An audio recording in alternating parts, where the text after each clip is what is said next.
আর শব্দের চয়নের মাধুর্যতার কারণে আশ্চর্য হয়ে যেত, এতটা আশ্চর্য হয়ে যেত যে যারা মুহাম্মদ সাল্লাল্লাহু আলাইহি ওয়াসাল্লামের উপর ঈমান আনয়ন করতে চাইতো না তারা মুহাম্মদ সাল্লাল্লাহু আলাইহি ওয়াসাল্লামকে বিভিন্নভাবে গালিগালাজ করত। তো কিভাবে গালি দিবে?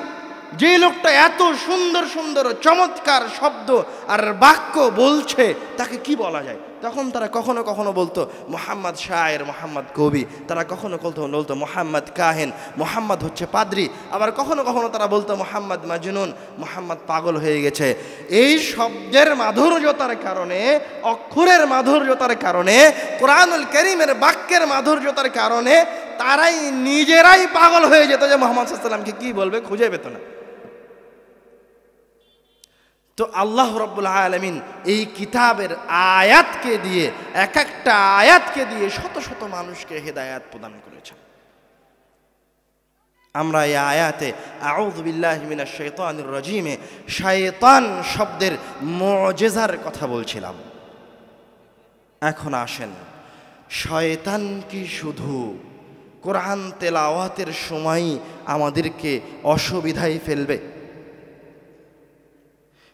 শয়তান কি শুধু নামাজের সময় এসে আমাদেরকে ওয়াসওয়াসা প্রদান করবে? শয়তান আমাদেরকে বিভিন্নভাবে পথভ্রষ্ট করার চেষ্টা করবে।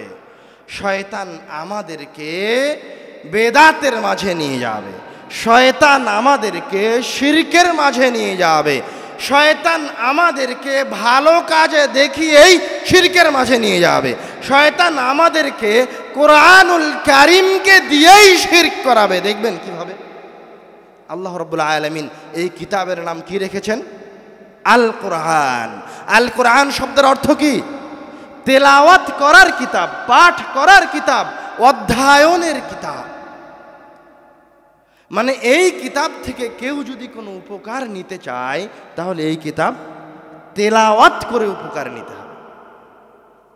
শত শত হাদিস আর কোরআনুল কারীমের আয়াত প্রমাণ করে যে কোরআনুল কারীম যতক্ষণ পর্যন্ত আপনি তেলাওয়াত করবেন না ততক্ষণ পর্যন্ত কোরআনুল কারীম আপনার সরিষা সমপরিমাণ উপকার করতে পারবে না। আপনি যদি কোরআনুল কারীমকে দিয়ে দুর্গ নির্মাণ করেন আর ওই দুর্গের ভিতরে গিয়ে আশ্রয় নেন তো কোরআনুল কারীম আপনার সরিষা সমপরিমাণ উপকার করতে পারবে না। আপনি কোরআনুল কারীমের একটা আয়াত তেলাওয়াত করেন, কোরআন আপনার উপকারে আসবে। কোরআনের আয়াত তেলাওয়াত করেন, আল্লাহ রাব্বুল আলামিন আপনাকে বিপদ থেকে বাঁচাবে। দেখেন রাসূল সাল্লাল্লাহু আলাইহি ওয়াসাল্লাম নিজে হাদিসে বলছেন, রাসূল সাল্লাল্লাহু আলাইহি ওয়াসাল্লাম নিজে বলছেন হাদিসে, ইকরাউল কোরআন, তোমরা কোরআন তেলাওয়াত করো, ফাইন্নাল্লাহ তাআলা লা ইউআযযিবু কলবান ওয়াল কোরআন।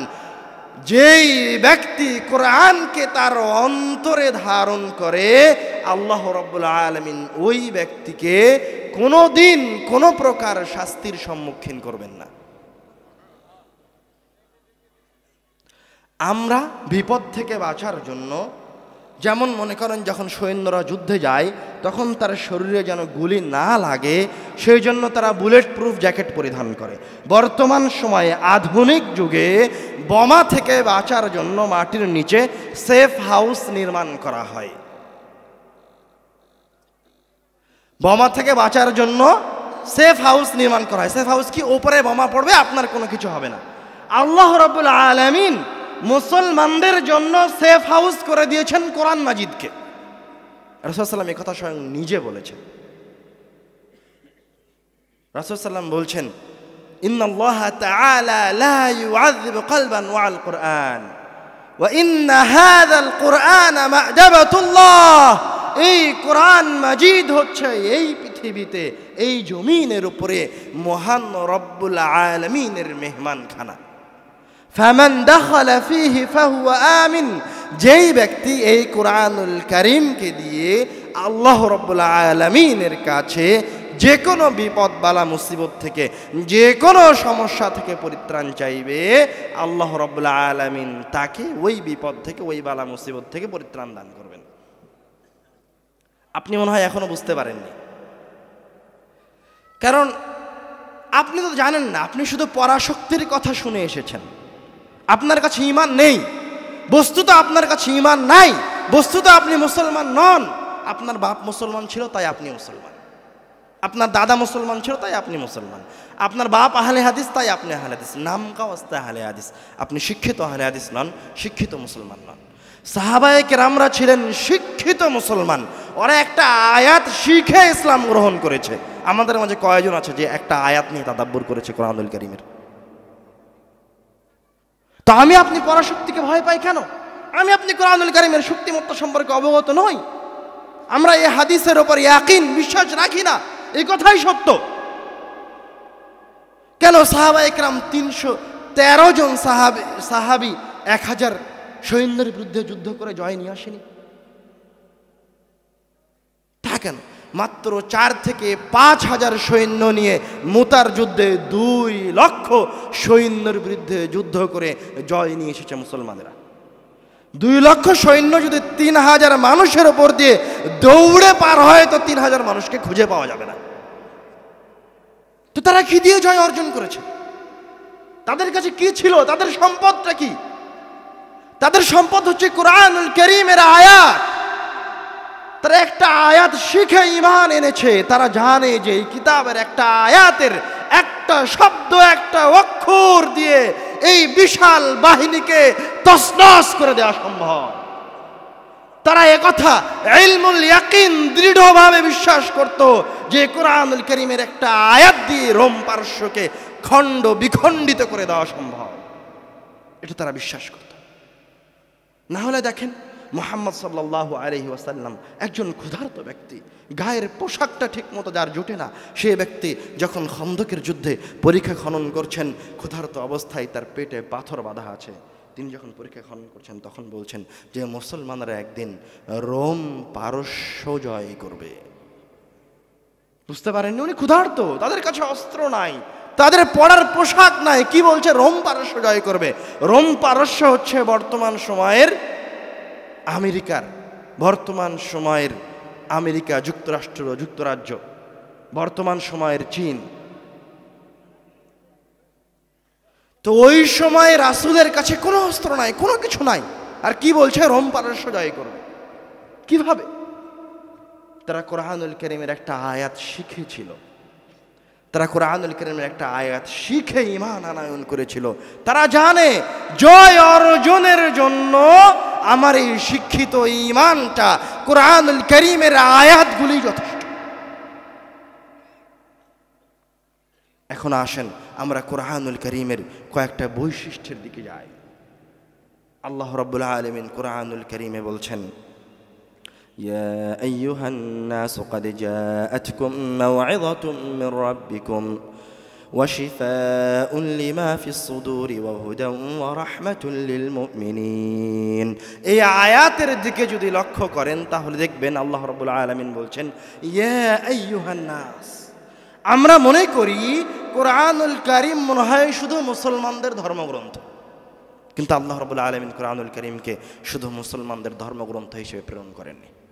আল্লাহ রাব্বুল আলামিন এই আয়াতে বলছেন ইয়া আইয়ুহান নাস, হে ইহুদি, খ্রিস্টান, নাস্তিক, বৌদ্ধ, হিন্দু, মুসলমান, আরব, অনারব, মুচি, দরিদ্র, রাজা, প্রজা, তোমরা শোনো, ক্বাদ জাআতকুম মাও'ইযাতুম মির রাব্বিকুম, তোমাদের প্রতিপালকের পক্ষ থেকে একটা কিতাব এসেছে যেটা হচ্ছে মাও'ইযা, যেই কিতাবটা তোমাদেরকে উপদেশ দিতে পারে।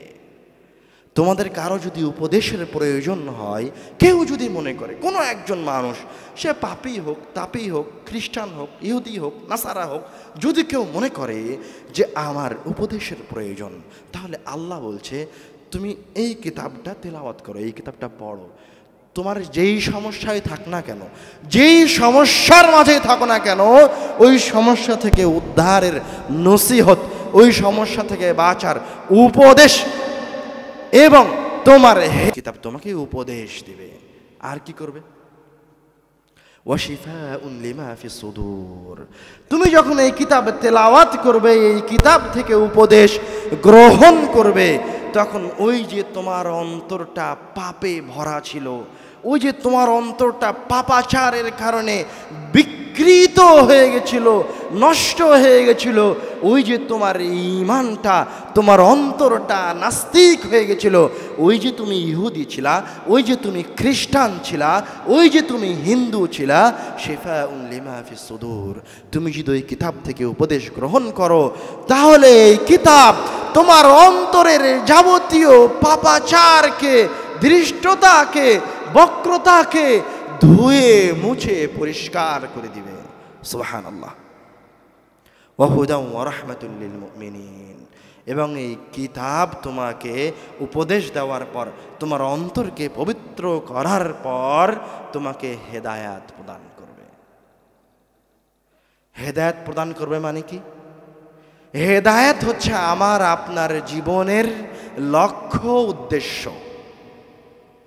আপনি যতই আমল করেন না কেন, যত ভালো কাজ করেন না কেন, যদি আপনার কাছে হেদায়েত না থাকে, যদি আপনার কাছে হেদায়েত না থাকে, তাহলে আপনার কোনো কাজ, কোনো কর্ম, কোনো কাজে আসবে না। তার নাম হচ্ছে হেদায়েত। হেদায়েত আরেকটু স্পষ্ট হন। 5 ওয়াক্ত সালাতে আল্লাহ রাব্বুল আলামিনের কাছে সর্বপ্রথম আমাদের যেই ফরিয়াদটা থাকে সেটা হচ্ছে ইহদিনাস সিরাতাল মুস্তাকিম। সেটা হচ্ছে, হে আল্লাহ, আপনি আমাদেরকে সহজ সরল পথের দীক্ষা দিন, আমাদেরকে হেদায়াত দিন। ইহদিনা, হে আল্লাহ, আপনি আমাদেরকে হেদায়াত দিন। 5 ওয়াক্ত সালাতে আমাদের প্রথম যেই ফরিয়াদ আল্লাহ রাব্বুল আলামিনের কাছে থাকে সেটা হচ্ছে হেদায়াতের ফরিয়াদ। হেদায়াত শব্দটা কি? হেদায়াতের অর্থটা যদি আপনারা বুঝতে চান তাহলে আরবদের কাছে ফিরে যেতে হবে। আরবেরা এই শব্দটা ব্যবহার করত যখন কোনো একটা কাফেলা সফরে বের হতো মরুভূমির মাঝে দিয়ে, তখন তারা গন্তব্যস্থলে পৌঁছার জন্য ওই কাফেলার সামনে একজন গাইড থাকতো, পথপ্রদর্শক। কোন একটা উট থাকতো অথবা কোন একজন ব্যক্তি থাকতো যারা মরুভূমির রাস্তা চিনে, আর পুরো কাফেলা নিশ্চিন্তে ওই ব্যক্তির, ওই উটের অনুসরণ করত। তো ওই অনুসরণীয় উটকে তারা বলতো হাদি। কেন? কেননা তারা যদি নিশ্চিন্তে ওই উটের অনুসরণ করে তাহলে 2 দিন, 3 দিন বা 1 সপ্তাহ পরে তারা তাদের গন্তব্যস্থলে পৌঁছে যাবে নিশ্চিন্তে, কিছু করা লাগবে না। তো আল্লাহ রাব্বুল আলামিন ওই জায়গা থেকে তার কিতাবের নাম রাখলেন, তার কিতাবের একটা বৈশিষ্ট্যের কথা বলছেন, এই কোরআন হচ্ছে হাদি। কেউ যদি এই কোরআনুল কারীমের কাছে আসে তো এই কোরআনুল কারীম ওকে নিজে, কোরআনুল কারীম নিজে আপনার হাতটা ধরে আপনাকে হেদায়াতের পথে নিয়ে আসবে। কোরআন নিজে আপনাকে হেদায়াত দিয়ে দিবে। আরো স্পষ্ট করে বুঝেন যে কোরআন কিভাবে হেদায়াত দেয় তার একটা প্রমাণ নেন। ওমর রাদিয়াল্লাহু তাআলা আনহু ইসলাম গ্রহণের আগে মুহাম্মদ সাল্লাল্লাহু আলাইহি ওয়াসাল্লামকে হত্যা করার জন্য ঘুরছে। বলছে, মুহাম্মদ কে, আমি তাকে হত্যা করব। কোরআনুল কারীমের কয়েকটা আয়াত শুনে তিনি বলছেন, আমাকে মুহাম্মদ সাল্লাল্লাহু আলাইহি ওয়াসাল্লামের কাছে নিয়ে চলো, আমি ইসলাম গ্রহণ করতে চাই। তার নাম কোরআনুল কারীমের হেদায়াত। আজও দেখেন, যে ব্যক্তি কোরআনুল কারীমের অনুবাদ বুঝে না, এরকম শত শত ব্যক্তি আছে কোরআনুল কারীমের 1টা 2টা 5টা আয়াত শুনে তার মাধুর্যতায় ইসলাম গ্রহণ করেছে। তার নাম হচ্ছে কোরআনুল কারীমের হেদায়াত। কোরআনুল কারীমের হেদায়াতের সূক্ষ্মতা আর সৌন্দর্যতা বলতে গিয়ে আল্লাহ রাব্বুল আলামিন কোরআনুল কারীমে বলছেন, ওয়ালাকিন জাআলনাহু নূরান নাহদি বিহি মান নাশা। আব্বু চলে এসেছে, আব্বু বসা পর্যন্ত আমরা অপেক্ষা করছি, তারপরে আমাদের আলোচনা শুরু করছি আবার।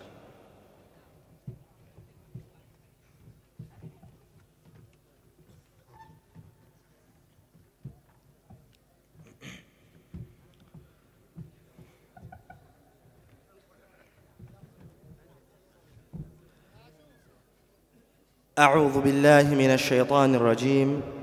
আল্লাহ রাব্বুল আলামিন কোরআনুল কারীমের হেদায়াতের সূক্ষ্মতা দেখেন, কোরআনুল কারীমের হেদায়াতের সৌন্দর্যতা দেখেন। কোরআনুল কারীম মানুষকে কিভাবে হেদায়াত দিতে পারে, কিভাবে তার অজান্তেই একটা মানুষকে জান্নাতে পৌঁছে দিতে পারে।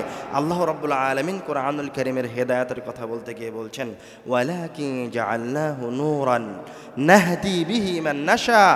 আমি এই কিতাবটাকে একটা প্রদীপের মতো করে দিয়েছি। একটা আলো করে দিয়েছি। ওয়ালাকিন জাআলনাহু নূরা, আমি কিতাবটাকে করে দিয়েছি একটা বাতির মতো, একটা আলোর মতো। নাহদি বিহি মান নাশা, এই আলোটা দিয়ে, এই নূরটা দিয়ে আমি যাকে ইচ্ছা তাকে জান্নাতে পৌঁছে দেই, যাকে ইচ্ছা তাকে আমি হেদায়াত দিয়ে দেই। আরো স্পষ্ট হন, মনে করেন আপনি আমাবর্ষার রাত্রে কুটকুটে কালো অন্ধকার, আপনি রাস্তা দিয়ে যাচ্ছেন, যেতে যেতে হঠাৎ করে বিদ্যুৎ চলে গেছে, কোথাও কোনো কিছু দেখা যায় না। তো একজন ব্যক্তি একটা টর্চ লাইট নিয়ে এসে আপনাকে আপনার হাতটা ধরে ওই আঁকাবাঁকা রাস্তা দিয়ে নিয়ে গিয়ে আপনার গন্তব্যস্থলে পৌঁছে দিল।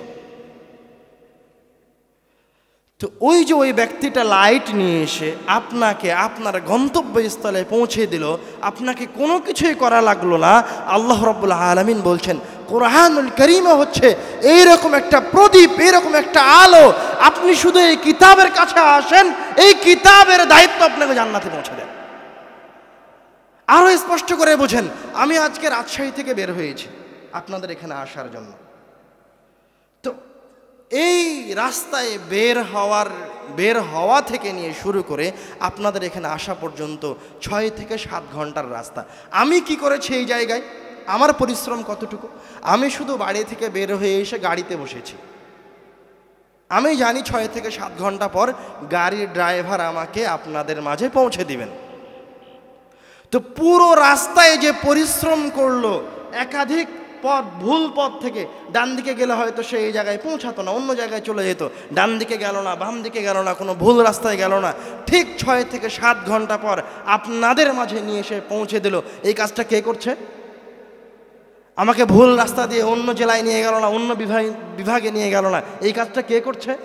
ড্রাইভার করছে। তো কোরআনুল কারীম হচ্ছে ওই রকম একটা কিতাব, আপনি যদি ওই কিতাবটাকে আঁকড়ে ধরে রাখেন, ওই কিতাবকে যদি আপনি নিয়মিত তেলাওয়াত করেন, তো আপনি কোরআনুল কারীমকে আঁকড়ে ধরে থাকার কারণে আপনি আর অন্য কোনো ভ্রান্ত মানহাজ, অন্য কোনো ভ্রান্ত দল, অন্য কোনো ভ্রান্ত ফেরকায় যাওয়ার সুযোগই পাবেন না। কোরআন আপনাকে ধরে জান্নাতে পৌঁছে দেবে। এই কথা কে বলছেন? আল্লাহ রাব্বুল আলামিন স্বয়ং নিজে বলছেন। ওয়ালাকিন জাআলনাহু নূরান নাহদি বিহি মান নাশা।